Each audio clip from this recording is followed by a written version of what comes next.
Hello dear students, आप लोग का हमारे की टू सक्सेस के चैनल में बहुत बहुत स्वागत है। तो आज हम देख रहे हैं मास कम्युनिकेशन, जो कम्युनिकेशन का लास्ट लेक्चर है।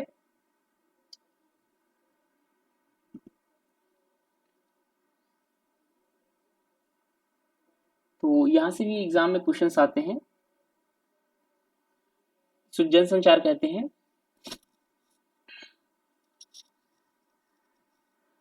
तो देखते हैं पहले जनसंचार क्या होता है, mass communication.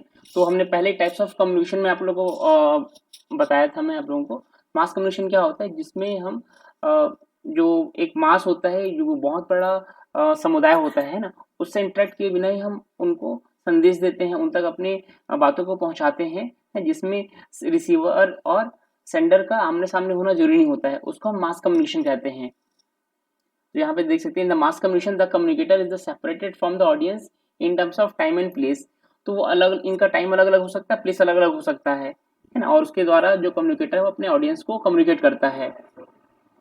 Communication take place simultaneously with the help of electronic devices in which an institution is involved. These electronic devices are known as the mass media and such print, radio, television, internet. तो यहाँ पे communication होता है वो एक साथ भी हो सकता है, जिसमें जो इलेक्ट्रॉनिक डिवाइसेस हैं जिसका यूज कर सकते हैं, उसमें कोई ना कोई इंस्टीट्यूशन इन्वॉल्व हो सकता है। और जैसे ऑनलाइन आजकल कॉन्फ्रेंस होते हैं, वेबिनार होते हैं, तो ये सब भी मास कम्युनिकेशन ही होते हैं, जहाँ पे कम्युनिकेटर वो ऑडियंस से डायरेक्ट इंटरेक्ट नहीं करता है, लेकिन जो बीच में मास मीडिया आती हैं, जो इलेक्ट्रॉनिक डिवाइस होती है, जिसको मास मीडिया बोलते हैं, इसमें रेडियो हो सकता है, रेडियो टेलीविजन हो सकता है, इंटरनेट हो सकता है। और इसमें क्या होता है कि इसमें फीडबैक का जो रोल होता है वो बहुत कम होता है as compare to interpersonal communication. Feedback in mass communication is considered to be weak and delayed as compared to the group and interpersonal communication। तो ग्रुप कम्युनिकेशन या फिर इंटरपर्सनल कम्युनिकेशन में जो फीडबैक तुरंत होता है, लेकिन इसमें वीक होता है। लेकिन आजकल जो इंटरनेट के थ्रू जो मास कम्युनिकेशन किया जाता है, उसमें फीडबैक जल्दी होता है, लेकिन जो अदर प्रिंट मीडिया है, जैसे न्यूज़पेपर्स हैं, रेडियो हैं, टेलीविजन है, इन सब में फीडबैक का जो प्रोविजन है वो नहीं रहता है, फिर बहुत कम रहता है इसमें। तो इसमें टाइप्स ऑफ मास कम्युनिकेशन जो किया गया है उसको हम देखते हैं। ये क्या है, नॉर्मल क्लासिफिकेशन है ये। तो इसमें आता है प्रिंट मीडिया। तो प्रिंट मीडिया के अंतर्गत आते हैं news papers, magazine, books, novels, comics, journals and publications. Next जो ब्रॉडकास्ट मीडिया में आते हैं, इसमें फिल्म, टेलीविजन, रेडियो है। And outdoor and transit we media, इसमें आते हैं बिलबोर्ड्स, बोर्डिंग्स, पोस्टर्स, बैनर्स, जो एडवर्टाइजमेंट के लिए यूज किया जाता है। डिजिटल मीडिया, न्यू मीडिया, तो इसमें सोशल मीडिया आते हैं ना, जिसमें आप व्हाट्सएप, फेसबुक, ये सब आ जाते हैं। तो जिसके माध्यम से हम लोगों से कम्युनिकेट कर सकते हैं, अपनी बातों को रख सकते हैं। वीडियो प्लेटफॉर्म्स है ना, वीडियो के प्लेट के रूप में भी हम अपनी बातें को रख सकते हैं, जैसे यूट्यूब है, यूट्यूब के माध्यम से हम लेक्चर को हम आपके सामने रख रहे हैं। मोबाइल ऐप, ई बुक, पोस्ट कार्ड, पॉडकास्ट, इसके बारे में भी मैंने आपको प्रीवियस लेक्चर्स में बताया, उसको आप प्रीवियस लेक्चर देख सकते हैं इसके बारे में। ऑनलाइन रेडियो, तो ये सब क्या आपके न्यू मीडिया है, डिजिटल मीडिया है। तो इसका हम एक नॉर्मल क्लासिफिकेशन देखते हैं मास कम्युनिकेशन का। तो बेसिक मास कम्युनिकेशन क्या होता है? Mass communication is the process of imparting and exchanging information through mass media to large segment of the population. तो मास कम्युनिकेशन क्या होता है कि जो मास मीडिया के थ्रू हम अपने मैसेज को लार्ज पॉपुलेशन को कम्युनिकेट करते हैं। और बेसिकली जो मास कम्युनिकेशन को हम तीन भागों में देखेंगे, इंफॉर्मेशन, ब्रॉडकास्ट एंड फिल्म। और ये तीनों को मिनिस्ट्री ऑफ इंफॉर्मेशन ब्रॉडकास्टिंग, इनके अंतर्गत आते हैं, ये है ना, सूचना और प्रसारण मंत्रालय, ये इनको नियमन करती है और इनको कंट्रोल करती है। तो इसी के हिसाब से हम अगला वीडियो देखते हैं, अगला जो स्लाइड्स देखते हैं। सबसे पहले देखते हैं इंफॉर्मेशन के बारे में। इंफॉर्मेशन के अंतर्गत आता है प्रिंट मीडिया। तो प्रिंट मीडिया क्या होता है? जो आपको प्रिंटेड फॉर्म में इंफॉर्मेशन प्रोवाइड करते हैं, होता है print media. The print media comprises of those platforms that facilitates communication mainly through written communication such as newspaper, books and journals. तो न्यूज़पेपर, बुक्स और जर्नल के माध्यम से जो रिटन कह सकते हैं लिखित संचार प्रदान करते हैं, या फिर इसकी सुविधा जो प्रदान की जाती है उसे हम प्रिंट मीडिया कहते हैं। And the evolution of news in the India is with the introduction of Bengal Gazettes started by James Augustus Hickey in 1780 from Calcutta as a weekly two-sheet paper। तो इसकी जो शुरुआत है वो बंगाल गजेट के रूप में हुई थी, इसको जेम्स अगस्त ने हिक्की ने 1780 में कलकत्ता शुरुआत किए थे। ये 2 शीट का पेपर था, ये वीकली होता था। तो यहाँ से हमारे प्रिंट मीडिया की शुरुआत हुई है। एंड समाचार दर्पण was the first Indian language paper. और जो समाचार दर्पण है वो पहला भारतीय भाषा का न्यूज़पेपर है जो भी बंगाल में वीकली के रूप में स्टार्ट हुआ था, और ये 1818 में आया था। तो जो मास कम्युनिकेशन वाले उनके लिए बहुत ही अच्छा यूजफुल इन्फॉर्मेशन है। बाकी पेपर 1 के लिए आप इसको एक बार देख लीजिएगा, पढ़ लीजिएगा, है ना, कभी एग्जाम में आ भी सकते हैं। और अब ज़्यादा इसमें से अभी तक तो नहीं आया, लेकिन मैं आगे जो स्लाइड्स बताऊंगा वहां से एग्जाम में क्वेश्चन आए हैं। लेकिन इसको आप एक बार पढ़ेंगे तो आपके ध्यान में रहेगा किस प्रकार से प्रिंट मीडिया का इवोल्यूशन हुआ था। अब इसी के अंदर देखते हैं press Council of India. Press Council of India ये एक संवैधानिक इकाई है जिसको 1966 में पार्लियामेंट के द्वारा पास किया गया था। The Press Council of India is a statutory educating organisation in India from 1960 by the parliament. इसको एक्ट की तरह इसको पास किया गया है, इसको गठित किया गया था, इसको प्रेस काउंसिल ऑफ इंडिया को। It is a self regulatory watchdog of the press for the press and by the press that operates under the Press council act 1978। तो एक सेल्फ रेगुलेटरी बॉडी है जिसको जो प्रेस वाले होते हैं उनके द्वारा ही प्रेस को नियमन किया जाता है, और इसके लिए एक अलग से एक्ट पास हुआ था, प्रेस काउंसिल एक्ट 1978। तो इसके द्वारा इसका संचालन होता है, और एक रेगुलेटरी बॉडी है ये, और जितने भी प्रेस हैं उनको ये दिशा निर्देश जारी करती हैं और उनकी स्वतंत्रता का ख्याल रखते हैं, और उनके लिए एक नियामक तैयार करते हैं। नियामक मतलब उनके लिए रूल्स रेगुलेशन बनाते हैं। और इसमें जो चेयरमैन होते हैं वो रिटायर्ड सुप्रीम कोर्ट के जज होते हैं। और ये जो प्रेस काउंसिल ऑफ इंडिया है इसका उद्देश्य ये होता है कि प्रेस की स्वतंत्रता को ध्यान रखना, और उनके जो स्टैंडर्ड्स हैं न्यूज़पेपर के लिए उनको मेंटेन करना और इम्प्रूव करना, जो न्यूज़पेपर के मानक हैं उनको तैयार करना, और भारत में इनकी स्थिति को सुधारना। तो ये इनका प्रमुख कार्य होता है प्रेस काउंसिल ऑफ इंडिया का। अब देखते हैं कुछ न्यूज एजेंसी के बारे में। तो पहले देखते हैं न्यूज एजेंसी क्या होती हैं। News agency were the created to provide news papers with the information about a wide variety of news events happening around the world. समाचार एजेंसियों को दुनिया भर में होने वाली कई तरह की समाचार घटनाओं के बारे में समाचार पत्र प्रदान करने के लिए बनाया जाता है। तो ये क्या करती है, जो न्यूज एजेंसी होती है न्यूज प्रोवाइड करती हैं ये, ठीक है। तो पहले न्यूज़पेपर को प्रोवाइड करते थे, लेकिन आजकल रेडियो, टेलीविजन, इंटरनेट, इन सबको भी जो न्यूज़ है वो न्यूज़ एजेंसी के द्वारा प्रोवाइड किया जाता है। तो ये बहुत ही इंपॉर्टेंट होते हैं ये। Initially the agencies were meant to provide the news items only to the newspapers. पहले के न्यूज़पेपर्स वालों को ही ये अपनी सूचनाएं, इंफॉर्मेशन प्रोवाइड करते थे। But with the passage of the time, the rapid development modern mediums such as radios, television, internet to adopted the service of the news agency। तो आजकल जो रेडियो, टेलीविजन, इंटरनेट है ये भी न्यूज एजेंसी की सेवाओं को लेते हैं और उनसे वो ऑथेंटिक न्यूज को प्राप्त करते हैं और ब्रॉडकास्ट करते हैं इनका। अब देखते हैं कुछ major news agencies in India. तो एग्जाम में सब पूछा गया है। ये पीटीआई के बारे में एग्जाम में पूछा गया है। पीटीआई होता है आपका प्रेस ट्रस्ट ऑफ इंडिया, इस प्रकार का इसका सिंबल है। तो ये 1947 में स्टार्ट हुआ था और 1949 से अपना काम शुरू किया था इसने। और PTI commands 90% of the new agencies market share in India. तो जो जितनी भी न्यू एजेंसीज होती है उसको 90% ये अपनी इंफॉर्मेशन को सप्लाई करते हैं। PTI is India premier news agencies, headquarter in New Delhi, इनका हेडक्वार्टर न्यू दिल्ली में है। And is non profit cooperative of more than 500 Indian newspapers. ये नॉन प्रॉफिट ऑर्गेनाइजेशन है। It provides news coverage and information of the region in both English and Hindi. तो English और हिंदी दोनों language में ये न्यूज को प्रोवाइड करते हैं। नेक्स्ट देखते हैं United news of India, Uni. तो इनका फुल फॉर्म वगैरह भी पूछा जाता है। यूएनआई तो इसकी जो स्टार्ट हुआ वो 21 मार्च 1961 से इसकी शुरुआत हुई है।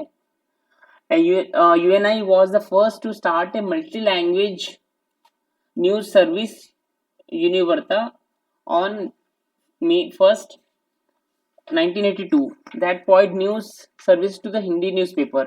तो मल्टी लैंग्वेज न्यूज प्रोवाइड करने वाला ये पहला एजेंसी था यूनिवर्ता के नाम से, और ये हिंदी न्यूज में भी ये प्रोवाइड करने लगा था ये 1982 से।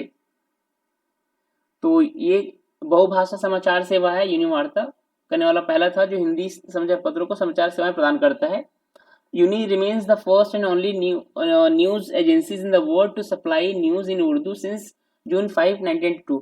तो 1992 से ये उर्दू में समाचार प्रदान करने वाला पहला एकमात्र समाचार एजेंसी है। ये 5 जून 1992 से उर्दू में समाचार पत्रों की समाचारों की आपूर्ति करने वाली दुनिया की पहली और एकमात्र एजेंसी है ये। The agency subscriber include newspapers published in 14 language, तो 14 लैंग्वेजेस में न्यूज़ को प्रोवाइड करते हैं। नेक्स्ट है Indo Asian news services, IANS। IANS इसकी जो स्थापना 1986 में हुई है to serve as an information bridge between India and its diaspora in North America.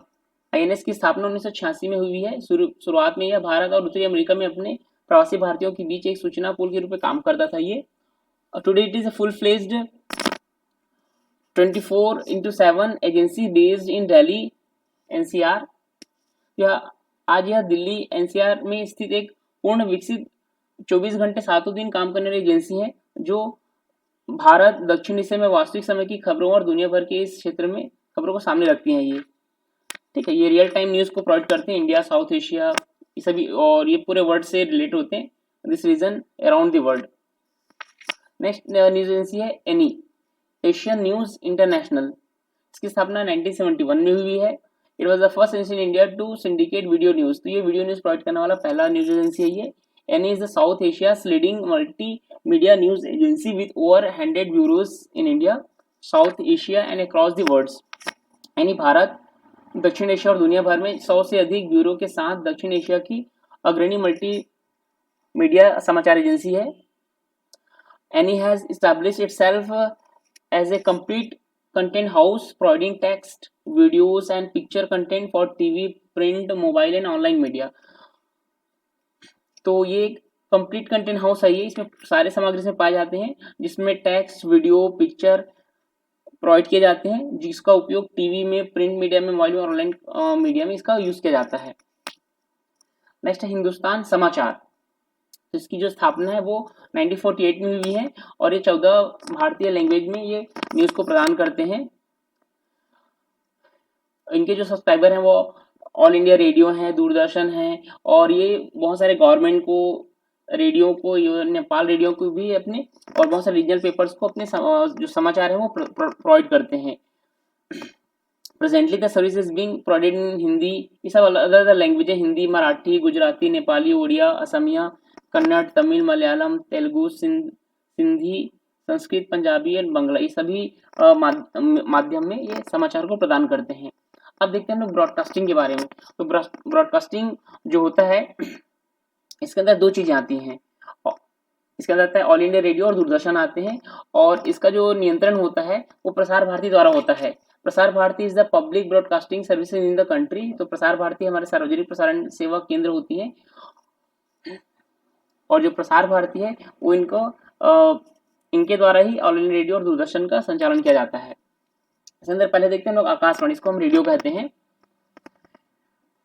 तो जो भारत में रेडियो ब्रॉडकास्टिंग होती है वो ऑल इंडिया रेडियो या फिर इसी को हम आकाशवाणी भी कहते हैं, इसके द्वारा किया जाता है। और जो सबसे पहला जो प्रोग्राम स्टार्ट हुआ था वो 1923 में हुआ था, ये ब्रिटिश टाइम पे हुआ था ये। तो जो पहला ब्रॉडकास्ट हुआ था ये इसी टाइम पे हुआ था 1923 में, during the British rule. The first radio programme was broadcast by the radio club of Mumbai. तो रेडियो क्लब ऑफ मुंबई ने पहला रेडियो प्रसारण शुरू किया था, और 4 महीने बाद में फिर radio club Calcutta radio club ने भी इसको स्टार्ट किया था। ठीक है, लेकिन जो असली शुरुआत है इसको नहीं माना जाता है। जो असली जो कोई बुक में 1927 को असली शुरुआत माना जाता है। जो आकाशवाणी रेडियो का जो स्टार्टिंग हुआ था, जो सही शुरुआत है वो इस डेट को लिया जाता है। तो जब इसकी स्टार्टिंग डेट आपको पूछा जाए तो 1927 आप लीजिएगा। तो इस समय एक जो company, private Indian company, Indian broadcasting company limited ने ये अस्तित्व में आई थी, और कमर्शियल रूप से जो आकाशवाणी का जो केंद्र था वो शुरुआत हुआ था, मतलब रेडियो प्रसारण केंद्र शुरुआत हुई थी इसकी। तो इसका नाम को IBC कहा जाता है, इंडियन ब्रॉडकास्टिंग कंपनी लिमिटेड। और ये 2 जगह से एक साथ शुरू हुआ था, मुंबई और कलकत्ता। तो 2 इसके रेडियो स्टेशन थे। लेकिन 3 साल बाद में इसका समापन हो गया था और गवर्नमेंट ने इसका अधिग्रहण कर लिया था। तो 1930 में ये गवर्नमेंट के अधिग्रहण क्षेत्र में आ गया था। ये they laid down the foundation for the Indian state broadcasting service. तो इसका जो नाम था वो इंडियन स्टेट ब्रॉडकास्टिंग सर्विसेज था, जो कि 1930 में आया था। मतलब सरकार ने जो रेडियो का प्रसारण शुरू किया था वो 1930 से किया था। और 1936 में जो इंडियन स्टेट ब्रॉडकास्टिंग सर्विसेज का नाम को ऑल इंडिया रेडियो रखा गया था। तो कई बार पूछा था ऑल इंडिया रेडियो नाम कब पड़ा था, तो 1936 में पड़ा था। अगर आकाशवाणी भी पूछता है तो भी सही माना जाता है, क्योंकि ऑल इंडिया रेडियो और आकाशवाणी दोनों को सेम माना जाता है। तो अगर को पूछा जाए आकाशवाणी का नाम कब रखा गया था, तो 1936 ही आप दीजिएगा नाम को। और विविध भारती जो कि बहुत ही फेमस सर्विसेज रहा है आकाशवाणी का, ये 1957 में स्टार्ट हुआ है। तो अगर विविध भारती के बारे में पूछा जाएगा तो उसका जो डेट होगा वो 1957 होगा। यहाँ से एग्जाम में क्वेश्चन आते हैं। और इसका जो मोटो है वो है बहुजन हिताय बहुजन सुखाय। और ऑल इंडिया रेडियो में 414 स्टेशन हैं, जिसमें 23 लैंग्वेजेस हैं इसमें, और 197 इसमें भाषाएं हैं, इसमें बोलियां कह सकते हैं इसको। 179 डायलेक्ट्स हैं इसमें। और ये दुनिया में सबसे ज्यादा इसके ब्रॉडकास्टिंग होती है। One of the largest public broadcasting organisation in the world. ये दुनिया में सबसे बड़ा ब्रॉडकास्टिंग सर्विस है हमारा आकाशवाणी। और हमारा नेट के हिसाब से इसमें जो क्वेश्चन आते हैं वो ज्ञानवाणी से आता है। तो ज्ञानवाणी 2001 में लॉन्च हुआ था, जिसको इग्नू की मदद से इसको स्टार्ट किया गया था। इसमें जो कंटेंट है वो इग्नू द्वारा प्रोवाइड किया जाता है, जो कि ओपन और जो कन्वेंशनल यूनिवर्सिटीज होती हैं उनको एजुकेशनल हेल्प करते हैं ये। तो ये एक एजुकेशनल चैनल है ये पूरी तरीके से, जो एजुकेशन में समर्पित है, जो कि 2001 में स्टार्ट हुआ था। इसको ज्ञानवाणी कहते हैं। तो वाणी के नाम से समझ जाइएगा ये रेडियो वाला है। अब नेक्स्ट देखते हैं दूरदर्शन के बारे में। तो दूरदर्शन का जो पहला ब्रॉडकास्टिंग हुआ था वो 1959 में हुआ था, जिसको आकाशवाणी भवन न्यू दिल्ली के माध्यम से इसका प्रसारण हुआ था। और 1965 में एक रेगुलर डेली सर्विसेज के रूप में स्टार्ट हुआ था ये। Television was commission as an regular daily services. और 1975 में सैटेलाइट इंस्ट्रक्शनल टेलीविजन एक्सपेरिमेंट ये लॉन्च हुआ था, जिसको हम साइट कहते हैं। ठीक है, तो ये भी एग्जाम में पूछा जाता है साइट कब लॉन्च हुआ था, तो 1975 में लॉन्च हुआ था। यहाँ पे अमेरिकन सैटेलाइट का मदद लिया गया था, जो कि एक वर्ष के लिए था, जिसमें 2400 विलेज जो 6 स्टेट थे उनके माध्यम से इसमें लॉन्च किया गया था।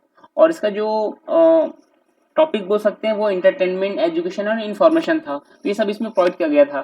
तो जो साइट है जो अमेरिकन सैटेलाइट की मदद से शुरू हुआ था, जिसमें 2400 गाँव को कवर किया था, इसको आप याद रखिएगा। 1975 में आया था ये। और 26 जनवरी 1966 में कृषि दर्शन नाम का जो कार्यक्रम आया था, जो बहुत ही फेमस रहा है किसानों के लिए, ये दूरदर्शन में आया था ये। और 1976 में जो टेलीविजन वो कमर्शियल हुआ था। ठीक है, तो यहाँ पे अब एक चीज ध्यान दीजिएगा। तो जो रेगुलर डेली सर्विसेज है वो 1965 में हुआ था, जो गवर्नमेंट ने इसको प्रोवाइड करी थी। लेकिन 1976 में ये कमर्शियल हो गया था। मतलब इस समय दूरदर्शन को स्पॉन्सर मिलने लग गए थे, और इसमें फिर एडवर्टाइजमेंट्स वगैरह आने शुरू हो गए थे। वो 1976 से हुआ था कमर्शलाइजेशन ऑफ टेलीविजन। और 1982 में जो दूरदर्शन है वो कलर्ड हो गया था। इससे पहले ब्लैक एंड व्हाइट भी चल रहे थे, और इन्हें खुद का अपना नेशनल नेटवर्क स्थापित किया गया था। खुद का इनका सैटेलाइट था, इनसैट IA था, और ये एशियन गेम के दौरान में ये चालू हुआ था। और 2000 में ज्ञान दर्शन एक एजुकेशन चैनल स्टार्ट हुआ था, जो कि जिसमें इग्नू और MHRD का कोलैबोरेशन शुरू हुआ था। तो ये भी एग्जाम में आता है 2000 में ज्ञान दर्शन। तो दर्शन से याद रखिएगा ये दूरदर्शन का है। ठीक है, तो ज्ञान दर्शन 2000 में शुरू हुआ था।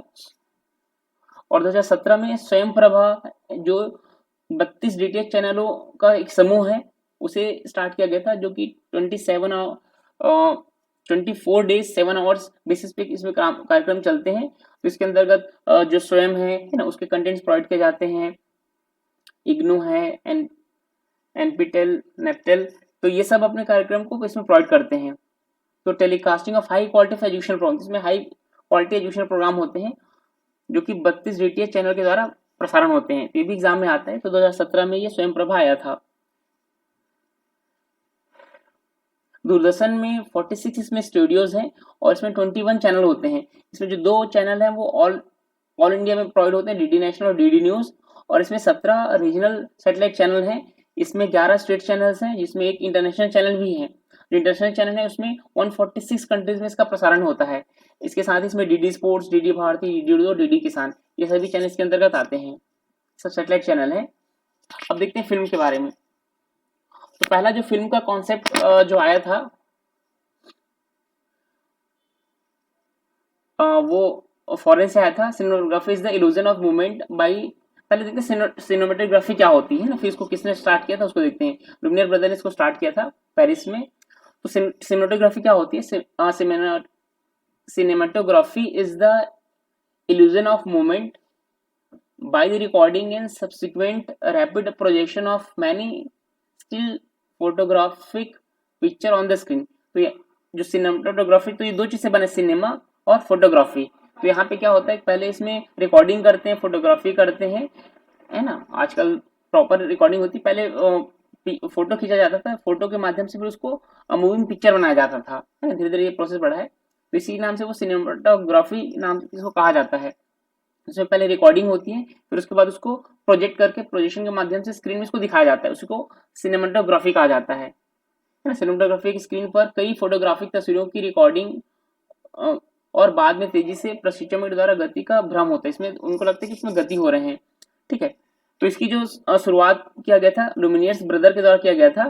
The first to present the projected moving pictures to paying audience were the Lumiere brothers in Paris. तो पेरिस में इसको लुमियर ब्रदर के द्वारा जो कमर्शियल मूवीज जो दिखाया गया था वो लुमियर ब्रदर के द्वारा दिखाया गया था।